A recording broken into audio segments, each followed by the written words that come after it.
I was born with spina bifida. Right when I came out of my mom's womb, I had to go to surgery to get my spine fused. Growing up, I was always kind of the odd duck out, and I was always made fun of because I was different. If you've ever seen the movie Forrest Gump, when he walks around with the braces, that was me.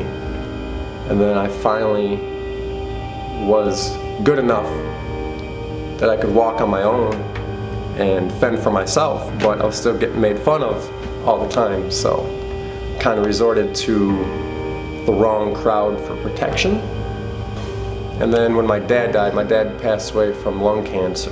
I didn't know how to deal with that properly, and that's when I just kind of gave up and I just did my own thing. And my own thing was whatever would make me happy. Drinking, smoking weed, doing drugs, being disobedient, doing my own thing, flying by the seat of my pants.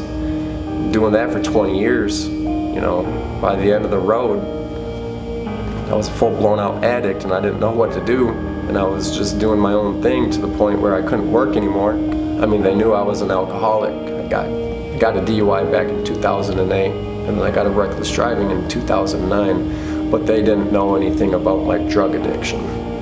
So, hid that pretty well, hid it from my employers, hid it from my girlfriends, hid it from my friends, everybody, because I didn't want people looking down on me and being like, oh, well, he's a drug addict. We can't trust him, we can't hire him, we can't rely on him for anything. I started doing heroin heavily 2014. It just consumed me, and I no longer had control over anything. And of course, me being egotistical and prideful, I would never ask for help until I actually went to jail, which was God saying, hey, you're mine.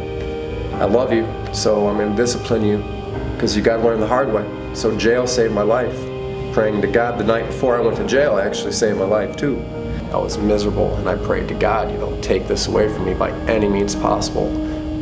After I became clean while sitting in jail, I realized that my prayers were answered. I was like, man, he's been in my life this whole time. I have turned my back on him. He has never turned his back on me. When I got released from jail, I was still craving it, and I found myself wanting to call my dealer. So I did, but my dealer told me, no, I'm not gonna give you anything because you've been clean for 2 months. Why do you want to ruin your life again? Go get some help. Any average Joe on the street who wants money would say, I don't care. I don't care if you die. I don't care if you ruin your life. Here, give me your money. But that particular individual, felt like he cared for me, and when he told me no, I was like, oh, wow. That was God saying no, dude. Like, it was God speaking through the person you wouldn't think who God would speak through to tell me no. And when that happened, that was kind of like a slap in the face, saying, what are you doing, man?